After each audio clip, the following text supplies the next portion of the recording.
Howdy, howdy. Welcome on in to the pre-show before the free show on a, I don't even know what date it is, Tuesday? It's a Tuesday. Wow. It's Tuesday. Lemon, it's Wednesday. No, It's not. It's It's Tuesday. Tuesday. You all right? Yeah, I just didn't know what day. I literally couldn't remember what day it was. Texan Live got you running around a little bit. Hey, All listen. good. Well, let me promote our All outstanding good. content on TexanLive.com. So on TexanLive.com, let me move Vince's trophy out of the way. On TexanLive.com, correct me if I'm wrong, playoff volleyball tonight. Mm-hmm. A lot of it, right? A lot of it. Yeah. We got football this weekend. Mhm. Starting next week, loads of playoff football. Yep. So TexanLive.com is where you can go for all that. How many trick-or-treaters did you have last night? 0. 0. Yeah, I was sad. Did you have candy for them? No. I knew I wasn't going to get any. Wait, no, okay. Okay, here's the reason. There is, in order to get into my apartment complex, you have to have not only like a key to your door, obviously, but you have to have a key to even get inside the Oh, building. you live in a gated community. Basically, in an apartment, yes. So there's like, it's like super secure, which is fantastic, but that does not bode well for trick-or-treaters. Sure. Like you're not going building to building because you don't have a key for them. Where does the help sleep? Oh, stop. Do they have their I own don't room, even or like stop. they have their own wing? What's going on over there? Or do they like you send them home? Do they at least get like parking at your place? Mm-hmm. Okay, that's good. I would like to issue the Dave Campbell's Texas Football Today Ashley Pickle Memorial for the Cure for America Hero of the Week. Hero of the Week. Okay. Do you I remember, don't have the intro. Do you remember that? I do. Remember I would when have we to did go that, back like- and find Remember the we did that like twice, and then we the gave recorder. up on the bit? The recorder. No, we did it a lot. We did it that whole off season, basically. Yeah, we did it for a while. Anyway, That was 'cause like one of last my night- favorite segments, other than Math Tuesday. so last night, Easy. it was about 8:45, maybe even close to 9. Anyway, but we had put out a bowl of candy and then also a bowl of non-candy treats because again, some people have allergies. Right.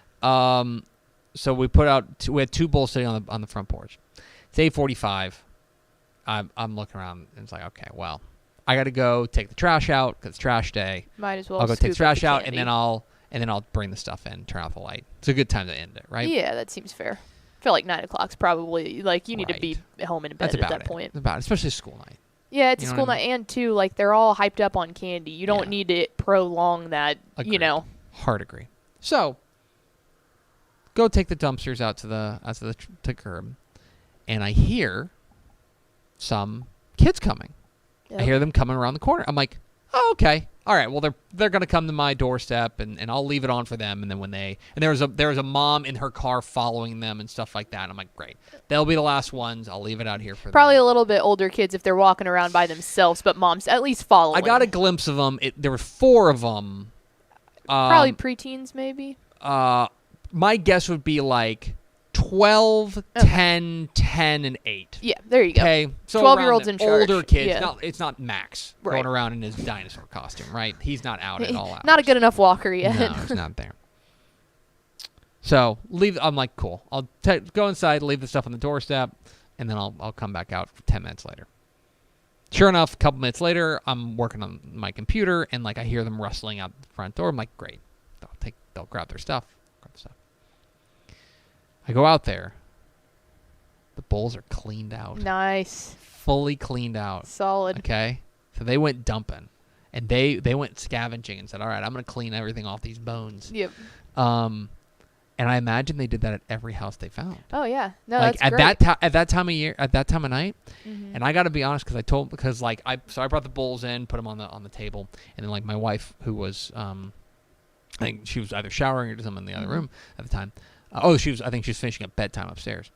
And she comes down, she goes, "Did you put all the candy away?" And I go, "No, it was all gone. Like some kids took it." She goes, "Really?" I'm like, "Yeah." Like that is an example of everybody wins. Mm-hmm. You get what you want, which is a ton of stuff. Yep.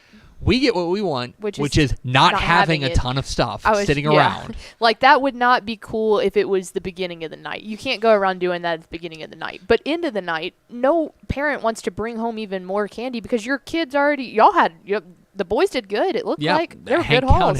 Hank counted because that's the kind of kid he is. Oh, yeah. He had 72 pieces of candy. Oh, my God. He was feeling really good. The other thing, like I saw Jen's video of Max trying to take it, and Hank just kept going, Max, no! Max, no! But we went over to, we just stayed in the neighborhood, and we went over to one house, which is kind of tucked away back there. So we go over there, but their lights were on. So Hank went up there, knocked on the door, trick or treat, all that fun stuff.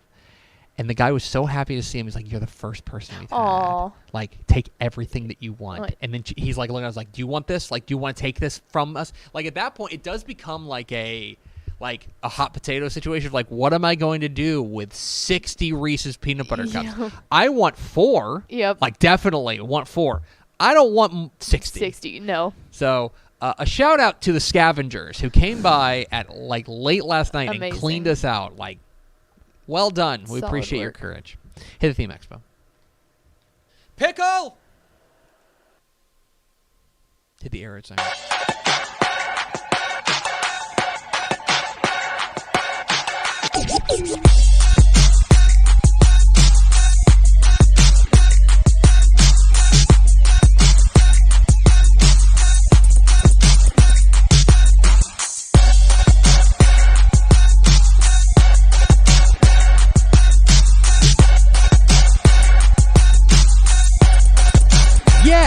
Yes, y'all. From the Dave Campbell's Texas Football Mothership here in beautiful Lewisville, Texas, it is Texas Foosball Today, a show on the internet. My name is Greg Tepper. I'm the managing editor of Dave Campbell's Texas Football magazine, texasfootball.com, a corresponding website. Thank you for spending part of your day with us. Whether you're watching us live on texasfootball.com, on Facebook, on YouTube, on Twitch, on Twitter, all of the places, or listen to us on the podcast, which you can subscribe to on the podcast vendor of your choice. Either way, thank you for doing your part to support your local, mediocre internet show. I'm sitting over there at the helm today, making us sound good. She is the Duchess of the Dorks. She is Ashley Pickle. What's going on, Ashley Pickle? Hi, friends. Doing all right? How was your Halloween? It was fun. Happy? I told you this, but I told you this, but you need to act surprised for the theater of the show. Okay. So, last night we're tucking in Hank after Halloween. Okay. We asked him, like, Hank, did you have a great Halloween? He's like, I had a great Halloween. And he goes, but tomorrow is Thanksgiving. Yes. Yes, sir. He wore his turkey shirt to school. Tepper. He picked out his turkey shirt to wear to school today. Amazing. We're putting up gobbles tonight. Our inflatable turkey in the yard. It's Thanksgiving season, y'all. Let's go. Today is Tuesday, November 1st, 2022. 23 days till Thanksgiving. Happy birthday to former Ranger great Anthony Bass. Episode 1488. On today's show, folks, we've got the 5 biggest college football moments of the weekend. We'll get to, we'll count down the biggest moments of the college football weekend across the state of Texas, including TCU just keeps getting away with it. They do. Then we'll be joined by the Hall of Famer Craig Way, who joins us every Tuesday here on Texas Tuesdays. Football Today. We'll round it all out with Dave Campbell's Texan Live Top 10 Plays of the Week presented by Body Armor. So hope you will stay tuned for all of that. Do we have first 4 through the door? We sure do. It was, where did it start? Let's go. Nick Morton, Rob Hadaway, Coach Terry Crawford, and Tony Blaylock. Welcome in, fellas. Welcome in, friends. Let me give, let me throw something out there as a public service announcement. 2 public service announcements. 1, especially if you're in the Dallas-Fort Worth Metroplex. Yeah. Big weather's coming on Friday night. Mm-hmm. It sounds like it's going to be a bunch of thunderstorms. Yeah. Right. I don't think they're anticipating like severe weather as far as like tornadoes or anything. No, but I think lightning is a big issue. I think they're really it's concerned. like, it might just be a lightning storm, honestly. It is like abandoned ship on Friday night right now. Like everyone is moving to Thursday. Mm-hmm. So if you're going to go to a game, go Thursday. Confirm like that the game is happening where it is, because like right now, I literally don't think that there's I don't know if there's game. I think like there's like 3 games in DFW still, and so. the likeliness of them getting moved is East high. Texas, Chapel Hill and Kilgore got moved to Thursday. So a lot of games are getting moved in kind of the north and northeast part of the state. So be sure you check your local listings, so to speak. And pay attention. We'll try to keep you updated on TexasFootball.com. That's Steps tweeting out a ton of them, which, I mean, you probably could have assumed that if you're watching this show. Right. You know the deal here. Secondly, it is playoff season, and we're going to be working all weekend on playoff stuff. So we have to wait until the games that are relevant go final on Saturday before we can release brackets. But our goal, and you know, maybe we'll miss it. Maybe we'll beat it. Who knows? Our goal is to have brackets up on the site 10 o'clock Saturday night. It might be 11. It might be 9:45. But, like, that's our goal. That's what we're working on. So if you don't see it like immediately at 10 o'clock, I promise we're working on it.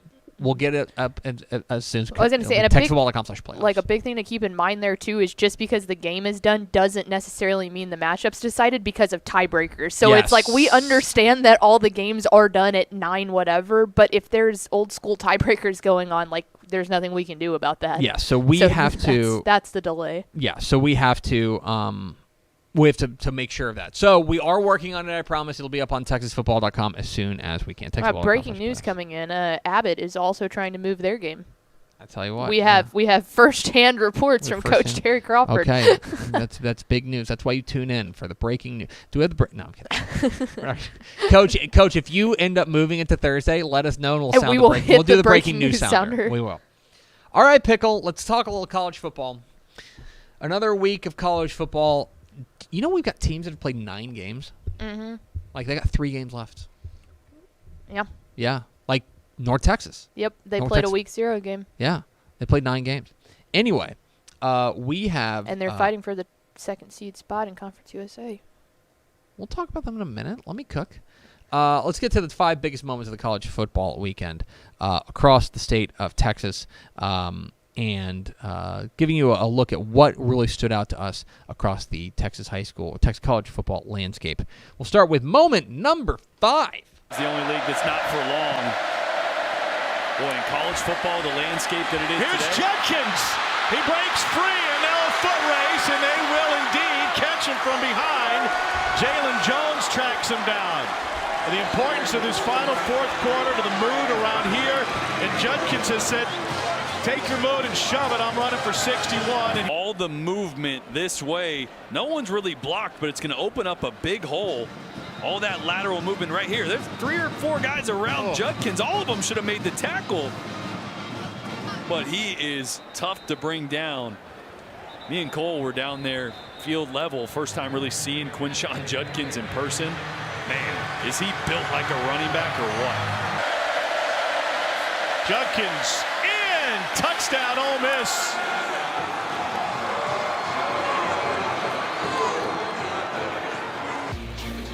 This is what set it up, laying the wood before finishing it off himself.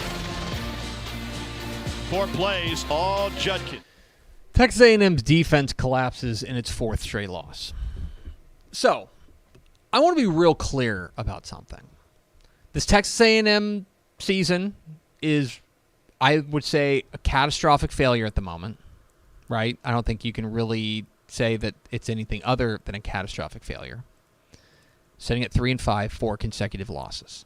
Okay, without the program, it's a bad year for A&M. The reason it is a catastrophic failure is not because of the defense. The defense has been the saving grace for this team for a lot of games. It was the saving grace against Miami. It was the saving grace against Arkansas. So if the defense had not been as good as it had been over the course of the first, 7 games, this would be an even bigger disaster in College Station. So I want to be clear about that. All that being said, the defense was a disaster on Saturday night. Ole Miss runs for 390 yards on Texas A&M, the second most ever surrendered by A&M. And actually, if you take out sacks, because for some reason college football counts sacks as rushing yards, which doesn't make any sense. Right? God. It's crazy. It's so silly. Yeah. But shout out NCAA again. If you take out sacks, they ran for 399. Yeah, that's just wild. They ran it was for so 6.5 yards a carry. They were getting gashed. And look, like part of it is that I think they're wearing down. Like that front is wearing down. But they were getting bullied up front. Well, I mean, it was bad. And we talked about this before, that this defense had been, at the beginning of the year, this defense was playing well enough to at least try and keep them in games. But we said it every single week. Eventually, that side of the ball will drop off, maybe just for a game. Maybe they bounce back next time. But there was always destined to be a game where the defense just was not ready to play, did not step up to the plate, and that offense just doesn't have what it takes to say, hey, y'all were down for one game, we're going to pick you up for a second. It was just bad. Now, the offense was better. They brought in Connor Wigman. But that's a low He looked bar. good. He threw for 329 or something like that. Yeah, Wegman had a good game. He had a good game. And maybe they've got something there at quarterback. They topped the 24-point mark. Like, they got 28. But, like, now, like, if it's the gap is just too much. It's got to feel like right now, like, if it's not one thing, it's another. You know what I mean? It's kind of snowballing. It was ugly, and the defense was due for a bad game. Like, I think that's fair to say. They were due for a bad game. They weren't great against Mississippi State, but like they were due for a bad game, and it came at the wrong time. Anyway, that's number 5. Moment number 4. Senior out of Chandler, Arizona, has another year of eligibility left. 23 years old. Can he find some magic in that right arm that's maybe a little rusty? It's picked off. All the way back to the end zone. Touchdown, Baylor. A.J. McCarty with the 5th interception of the night for the Baylor defense. Baylor's defense dominates and romp over Texas Tech in Lubbock. We can talk a little bit about the offense. I thought that Richard Reese had a great game. I thought Blake Shapen, I thought that they really balanced the offense particularly well. But in the end, this is about the defense. The defense was the dominating force in this game for Baylor. They looked fantastic, and they really made Texas Tech look awful. Tech rolled out 3 different quarterbacks, and all 3 of them threw an interception. All 3 of them threw an interception. At one point, they threw an interception on 3 consecutive possessions. Donovan Smith threw an interception, Baron Morton threw an interception, and then Tyler Shuck threw an interception for a touchdown. Yeah, and at that point, how can you ask the defense to do anything more when they're just going straight back out to the field? Oh, my God. I mean, yeah, it's like, look, the defense was fantastic for Baylor. And an important win for them. That was really, both those teams came in with the same record. They're both 4-3, and for Baylor, they've got to feel really good about where they are right now. 3-2 in conference. Now they go to Oklahoma, which is suddenly a weird game. Like, is Oklahoma good again? I don't know. Like, going to Norman's not any treat, but like, I don't know. We'll see exactly what Baylor's got. But that's an important win for them to make sure they stay in the race, because like, they get Oklahoma, and then there's Kansas State, TCU, and at Texas. And they only need one more win for a bowl. Like, and I know that's a low bar for Baylor, but like, there was a time where we were questioning whether or not they were going to get there. Yeah. This is a really important win to get them right back where they're feeling like, all right, we should make a bowl. Conference title is probably out the window unless everyone else collapses around us. But this was an important win for them. If that Kansas State game was home, I would feel a lot more comfortable about it. But the fact it is at home. It is at home? Yeah. Okay, well, then never mind. Then They're I feel home for like K-State, that's... Okay. K-State's pretty good. They K-State are. just got done beating the dog out of a team that beat Oklahoma, or Baylor in Oklahoma State. Yep. So, who knows? But was Spencer Sanders out that game? Do you know? I think he was. He got hurt, but the game was the game was ugly before then, so he did get hurt. But in any case, a great win for Baylor. Tech is not. I mean, this was always in my mind a loss for them, like in preseason. But so they need 2 more. They need better. 2 more. Probably not beating TCU this week in Fort Worth. Maybe they will. We'll talk about TCU in a moment. But Kansas, Iowa State, or Iowa State and Oklahoma, probably should get 2 of those. A bowl would be a great year for them. Anyway, number 3. Jet Duncan, these guys getting after it, doing a really good job up front. Hat on a hat. Ani downfield, and it is caught.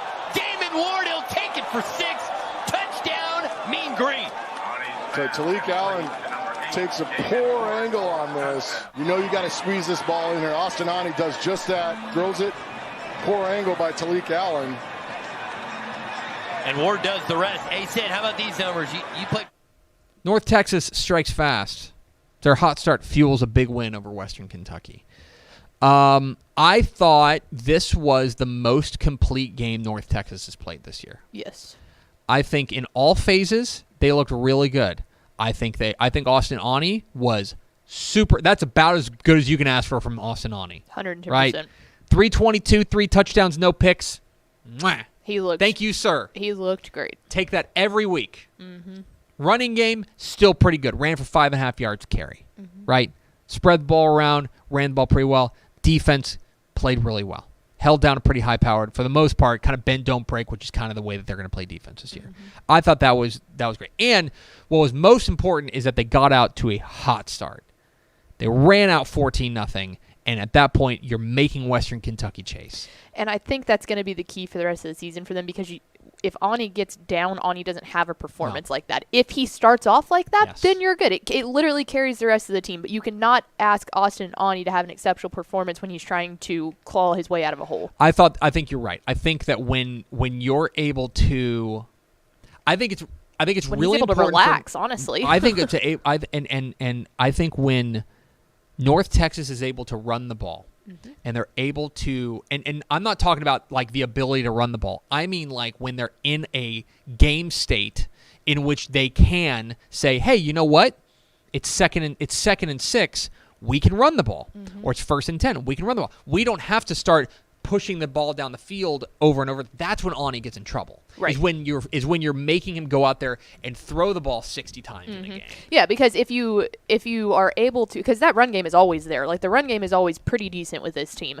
When you're able to have him take a deep breath on 1st down like that and say, hey, just sail this one out and see if you can grab it. Then the plays like we just showed happen. Right, exactly. I mean, basically, yeah. Wow. How about this?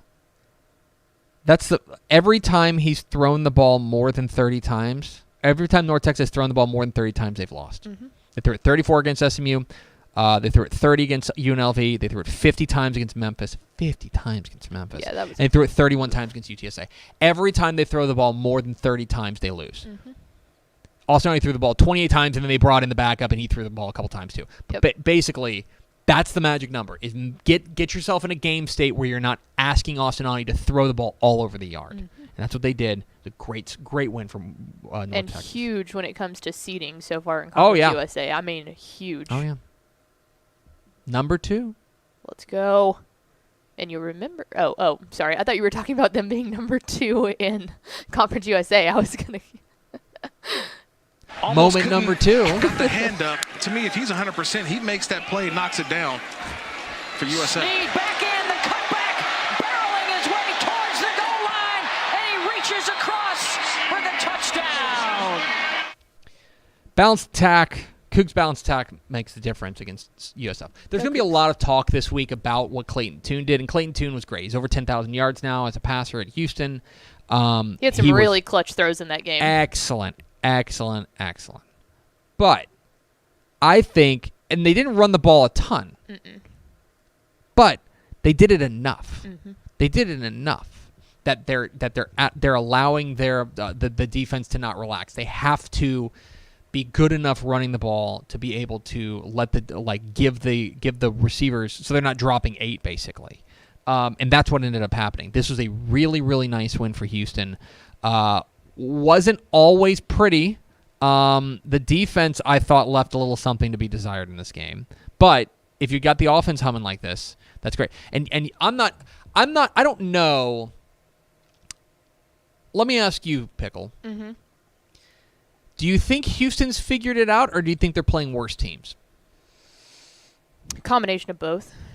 I think that they're definitely playing worse teams than they were. Now that question can be answered against SMU because I think they've got SMU this weekend, and then I think they still have Cincinnati. But SMU might be on a third-string quarterback. Yeah, exactly. But still, overall, as a collective, even with a third-string quarterback, I don't think that there's any doubt that SMU's better than.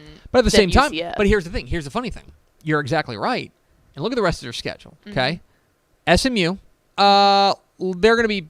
Let's see. Is there a line on that? It's on NFL Network, by the way. Let's see. SMU's a 3-point favorite, which just means they're at home. A little strange. So it's a coin flip game, but they're 3 points. Okay. Temple's terrible. They're 2-6. Temple's awful. East Carolina 6-3. That's right in their weight class. And then Tulsa, who's bad. Yep. Like 8-4 feels like the floor here. You should go 3-1 down the stretch here. And like split SMU and East Carolina and beat Temple and Tulsa. I think the thing that Houston has figured out is they've stopped shooting themselves in the foot so much. That's what their downfall was early in the season. Is very early on in every single game in the first quarter they shot themselves in the foot one, if not 2 times, and then it just tanked from there because the morale went down. If they can keep not shooting themselves in the foot in the first quarter, I think that this team should be favored in basically every single game. And depending on how, the American's a mess right now. It is. It's not it's a what mess. it was There's last year. it's Tulane, UCF, Cincinnati, and then Houston are 3-1 or better. And so like a conference title game is not out of the question. So we'll see. But that's not the biggest moment of the college football weekend. Can I say, if I say number 1, will you play number 1? Yeah. Number 1. They're already in field goal range. And they'll run it here with Amani Bailey. And Bailey breaking tackles. Touchdown. Amani Bailey. Rifle shot to the end zone. And TCU has the lead. Because there's only 3 linemen, they're planning on rushing 3, and those defenders are played off. It almost gives the offensive line free runs at the 2nd and 3rd level. And Wes Harris does a nice job of getting up to the 2nd level. And Amani Bailey just finishes it. TCU's strike before half helps keep them perfect versus West Virginia. I thought that was the most important score of the game and the most important score of the week if you're talking about like from a national perspective. TCU kind of farted around. I thought this was Max Duggan's probably worst game of the year. Even though like the numbers are decent, right? 341 and 3 touchdowns, just one pick. Wasn't crisp. He wasn't crisp. According to Bill Connolly, his success rate was only 38% in this game. It was poor. The pass rush showed up in the second half, which was important. And okay, so the first college football playoff rankings are going to come out tonight. We'll see where TCU lands. Who knows? They got to win out. They're not going to take a 1-loss Big 12 team in the playoff, right? So they got to win out. They got to be perfect. TCU is like they're going to keep putting their hand over the stove. They're just going to keep putting their hand over the stove. They don't know any better. Wouldn't it be a shame if I just... They won't learn. They won't learn, and they'll fart around. This team farts around. Yes. Okay? They have always found a way, but my God. Listen, they don't ask you how, they ask you how many, okay? This is, you know what this is? The equivalent of Stephenville so far this year. It really is. Like, one-point games, fart around, overtime games. They will fart around on you. But when it's winning time, they'll come up with the plays. Now, I would prefer, personally, and I imagine TCU fans would prefer, if they would just go out and just, like, smoke an opponent. Yeah, just, how about try it out for fun? But, like, this week, I bet it's a 3-point game or something like that, right? So, if you are TCU, like, one of the things, if you're talking about, like, what could keep them out of a playoff, like, game control, they don't have a ton of game control, right? But they're winning games. They're making plays when it matters. And undefeated is undefeated. I wish they'd be a little more dominant. I think the playoff committee would wish they'd be a little more dominant. It wouldn't be a surprise if they're like way underranked this week. Like they're like 11th or something. But in any case, TCU remains unbeaten, and a large part was that they made the plays right before half. They win that middle 8. You ever hear about that? The middle 8, the last 4 minutes of the first half, first 4 minutes of the second half. They win the middle 8 pretty consistently, and they did it again this week. Anyway, there you have it. Your 5 biggest moments of college football weekend. We're Texas Football Today. We're here every weekday at noon on TexasFootball.com, talking football in the Lone Star State. You can follow us on Twitter at TCTF, like us on Facebook, Facebook.com/Dave Campbell's. Follow us on Instagram, Instagram.com/Dave Campbell's, and of course, see us at TexasFootball.com. Pickle. First National Bank of Omaha is proud to support the communities they serve every day by spotlighting impressive young people and their schools through the Impactful Leader Program. This week, we're proud to recognize Gabriel Robinson from Frisco Lebanon Trail High School. Read more about what makes Gabriel a great leader at TexasFootball.com. Congratulations again to Gabriel Robinson of Frisco Lebanon Trail, this week's recipient of the Dave Campbell's Texas Football Impactful Leadership Award, presented by First National Bank of Omaha. First National Bank of Omaha, the great big small bank. Now a word from our friends at VCR Now. Born and bred in Texas hits a little different, as it should. Texas loves doing business with fellow Texans. VCR Now takes its Texas roots as seriously as its many partnerships with schools and universities around the state. It's also why we're so proud to promote our brand in the pages of the Texas Bible, Dave Campbell's Texas Football, and on the airwaves of Texas Football Today.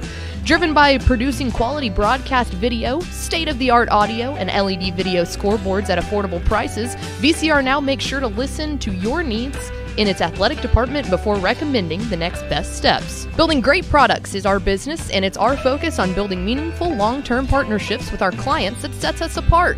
From our 24/7, 365-day help desk, the training lab in our hometown of Red Oak, or our sports marketing business plan that puts money back in the hands of our athletic departments we support, VCR Now is built to last. Reach out to us today at info@vcrnow.com or by calling 855-GO-VCR-NOW. Again, that's info@vcrnow.com or by calling 855-GO-VCR-NOW. Pickle, let's go to the hotline. It's Tuesday, so Tuesdays. we get to talk with the Texas High School Football Hall of Famer, the voice of the Texas Longhorns. You can hear him on the Horn in Austin every weekday, along with Jeff Howe on Light the Tower, and you can see him on High School Scoreboard Live every Friday night alongside usually Aaron Hardigan and myself. It was the great Craig Way. Craig, how are you, my friend? Hey, it's week 11. How else could I be? Just fabulous, ready to get excited. And, you know, I've worn out a calculator or two the past couple of weeks, changing out batteries, getting ready on point differentials. Let's rock it. It is week 11, and I know that this is one of your favorite weeks. You always talk about how your favorite weeks are state championship week, first week of the season, and then this week. So as you're fond of saying, we'll unwrap the present on Friday. We'll start to unwrap the present on Friday. Is there one, you asked me this question on your show, I'll return the favor. Is there one particular district, area, one wacky situation that you are particularly enthralled with this time of year?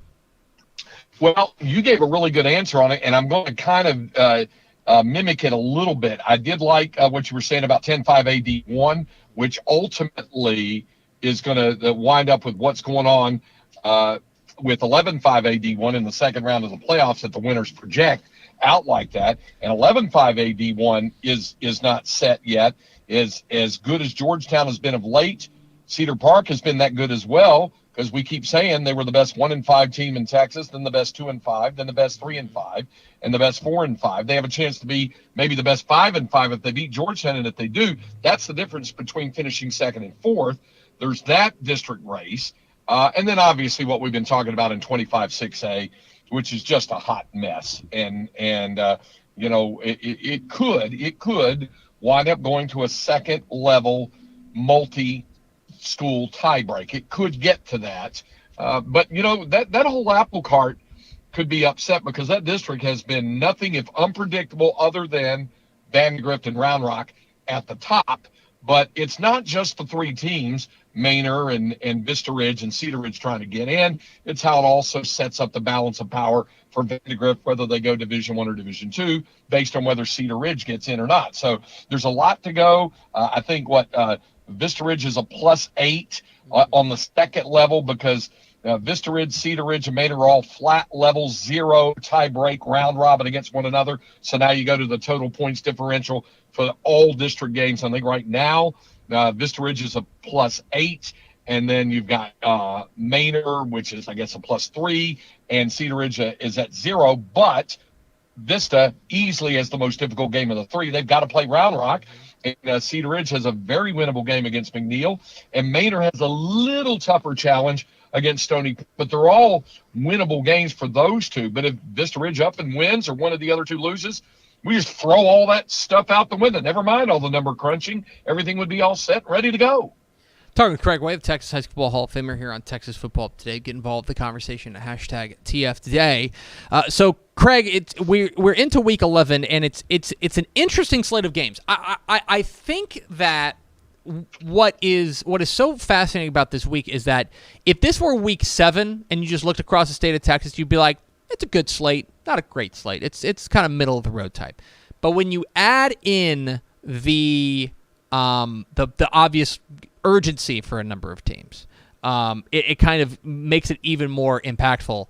My question for you is, in a week like this, do you find yourself drawn more to heavyweight matchups that we would otherwise be drawn to in every other week, or do you find yourself drawn to the I'll give you an example, the Burnett and Taylors of the Burnett and Taylors of the world, where the winner is in and the loser is out? Which do you find yourself drawn to more? Basically, what you just described there is what we saw with Gerald and New Tech last week. Win and you're in, lose and it's done. Playoffs to make playoffs to make playoffs to make playoffs. You know, they all become playoff games at this point, right? And that becomes a very, very interesting. That holds a little more interest to me, if only because the powerhouses kind of sort their way through it and go on. Now, the exception to that rule, and here's kind of where it leads back to that 25-6A I was talking about. How does it affect a power player in 6A? And it only would apply to 6A, whether they go Division I or Division II. If we're talking about a South Lake Carroll and that weird tiebreak that could happen up there, but probably not likely to happen, what we were talking about with Katy for a lot of the year, and what we're clearly discussing with Vandegrift in 25-6A is whether they go Division or Division II. That is the hanging chad in this election season that can throw things out of whack. Otherwise, I'm with you. I'm all about win and in and lose and you go home. And you've got several of those happening across the state, which are a lot of fun to keep track of. Talking with Craig Way, Texas High School Hall of Famer here on Texas Football Today. Get involved in the conversation, #TF Today. All right, Craig, I know that you guys always break down the rankings on your show on Light the Tower in Austin every Tuesday. And so I want to get your take, because it's something that we wrangled with over the weekend, was what to do with the very, very tippy top of 6A. Part of it is that it doesn't matter, right? They're both Westlake and North Shore are going to the playoffs. They're both going to be all right. But we made the decision to flip-flop Westlake and North Shore, put Westlake back in the number 1 spot ahead of North Shore despite North Shore's win over Tascasita. I'm interested in what your temperature presently is on the very top of the state's largest classification. You know, I was going to ask you about that. I was going to ask what went into the mindset. I even said before you got on the show with me, I was saying to my audience, I said, here's the rankings. Westlake is back in the 1 spot. Mm-hmm. And of course we know it's not going to matter ultimately. The bracketing takes care of itself, but it's a great conversation piece. And I said, it is my thought that basically this is hinging, my humble opinion, I wasn't in the room with you guys, it hinges on one guy, Caleb Bailey. Mm-hmm. If he's not playing, the North Shore offense is different and, might I say, a little more vulnerable. Mm-hmm. And so at least as it goes deep into the playoffs. Now, as we talked about, they're going to play a Pasadena ISD school and by district. There's not going to be any issue there. And there may not be for a little bit, but maybe in a rematch with the Tascasita, you know? And certainly on down the line, if they're matching up, say, with a Westlake or somebody else like that, in a state semifinal, then maybe it becomes a factor. But that was the reasoning I put behind it, was Caleb Bailey isn't there, so therefore the offense is affected. Therefore, the team's success rate is a little more imperiled. And that's why I figured that you guys slid Westlake back to the number 1 spot. This Westlake team is not the superpower juggernaut dominant team we've seen the last 3 years, but they're pretty darn good in that they're now tied for the 3rd all-time winning consecutive win streak at 49. If they ran the table and won the state title, they would then be right there at Allen's number 2 spot at number 57. They'd be close to that. So, they're good. They're really good, and they're certainly capable of winning the state title. I don't know that they're as quite the juggernaut as they've been in the past, but they're certainly good enough to win it again. And we know that North Shore is good enough to win Division I again with a healthy Caleb Bailey. Only time will tell on those things. One last question for Craig Way, the Texas High School Hall of Famer. It's the meanest thing we do to each other each week, which is I'm going to give you 3 choices and allow you to teleport to one of these games on this weekend. I would say Friday night, but everything's getting moved, so who knows what day these games are happening. You can either go to Hawley, Texas, to watch Hawley and Cisco. You can go to Kilgore, Texas, to watch Tyler Chapel Hill and Kilgore, or you can go down to the Golden Triangle and watch Silsbee and Jasper. Which of those 3 are you heading to? No Midlothian Red Oak? Midlothian Red Oak. You could that's sicko games. You can make an argument that there's an even bigger game in Midlothian. Well, rather, I guess it's in Everman though. Midlothian Heritage and newly state ranked Everman is also on that list too. Yep, absolutely. I would probably lean toward that one in the Big Country. Give me some Big Damn Lobos, the BD Lobos, and Cisco against Hawley, and that Hawley has just been really impressive to see. Tep, you and I together got to work that game last year, and we saw, how much better Shiner was than Hawley, and they were completely ready for the big stage. They'd been there before, and Hawley was adjusting to the big stage. Hawley's ready for the big stage. Now, I would submit to you if it gets that point. But Cisco can give them a fight. I really like that matchup. It'll be fun to keep track of that one as well as several others this weekend. I've got good news for both of y'all too, by the way. This just in, Yeah? you can watch Silsbee and Jasper on Texan Live this weekend. So good choice going out to the Big Country because you can pull that up on TexanLive.com. See, and that's why she is the gatekeeper and the keymaster of all good things Texan Live, as well as the princess of Llano County. Yeah, it's true. I do have one other question though, and it just because we to pull back the curtain, we were unawares of whether or not you were going to be able to join us on Scoreboard on Friday night because Texas plays at Kansas State this week. It turns out it's a 6:00 kick, and you're a sicko, so you will do both. You'll do Scoreboard on Friday night and then go up to Manhattan. You've been doing this gig long enough, and you've had enough trips to Manhattan, Kansas. How do you feel about Manhattan, Kansas? How does Texas feel about being in the SEC? No. Let me not go there. Actually, I like going there. The only issue about Manhattan is it's kind of out there away from everything else. I like the Aggieville section of town with the restaurants and bars is really good. The broadcast booth is one of the best in the Big 12 for calling a football game. They have great broadcast here in their baseball park, Bramlett's Coliseum for basketball, and Bill Snyder Family Stadium. I have no complaints with my working environment there. It's just sometimes it's a little difficult to get there from here, but I like it. I really do like going to Kansas State. It'll be a lot of fun. I don't even mind the drive. So I was going to say, he's driving, right? It'll be a drive for sure. I knew he was driving. There was of course he was. He's Craig Way. He's the Texas High School Hall of Famer. Hear him on the Horn in Austin every weekday, and then you can see him on High School Scoreboard Live this Friday night alongside Aaron Hardigan and myself on High School Scoreboard Live as we unwrap the playoff present. Craig, appreciate your time, my friend, and I will see you on Friday. Let's not get any paper cuts opening those playoff packages on Friday. Thanks, Craig. Bye, Craig.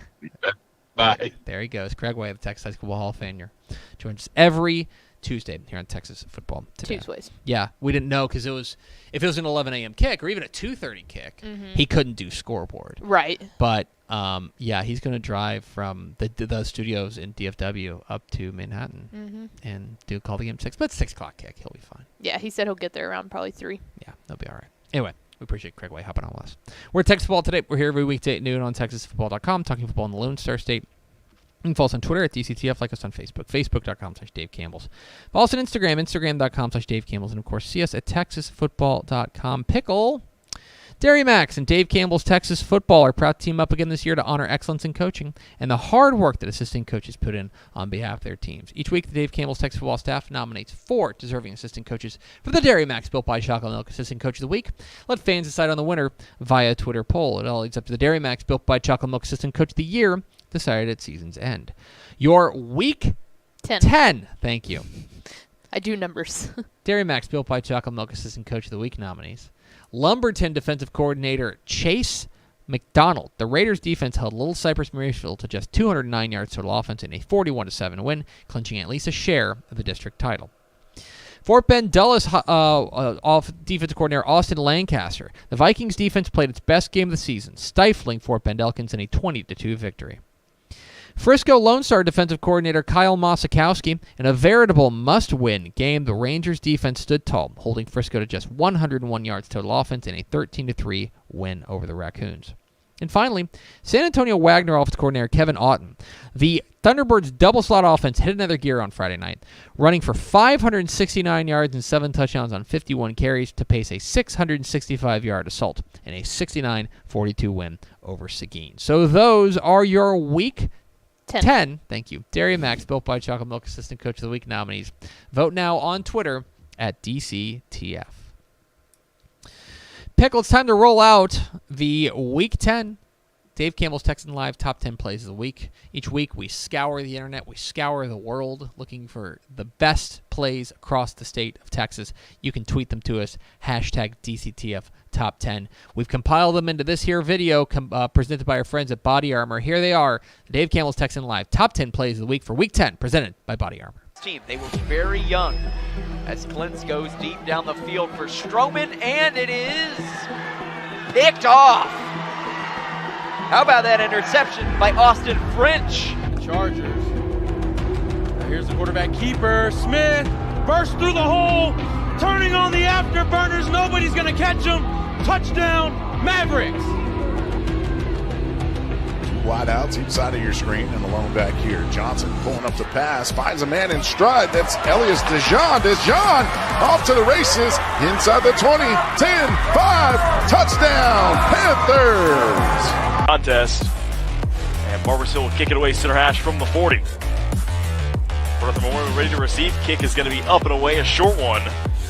Fielded just shy of the 20-yard line and dropped by Port North Memorial, scooped up and up to 19.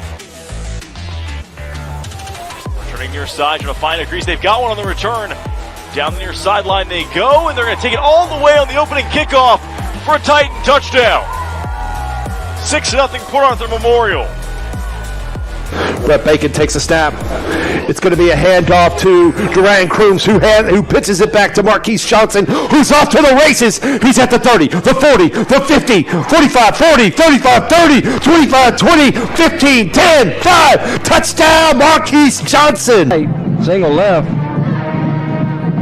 And it is intercepted by Martin as the ball was overthrown. It looked like the David Garrett went up, but it went right in the hands of Martin. Shotgun. Fakes it to his running back. He's going to look deep here for Sides, and Sides will have it. Caught at the 15, stays in bounds, stays up, and he'll score. Drew Hill looks, throws left, has a man at the 29, trying to cross that marker, and does. And he gets away from the tackle. He's at the 40, 30, 20, 10, 5, touchdown, Panthers! Opening touchdown of the ball game as Owen looks and fires for the end zone.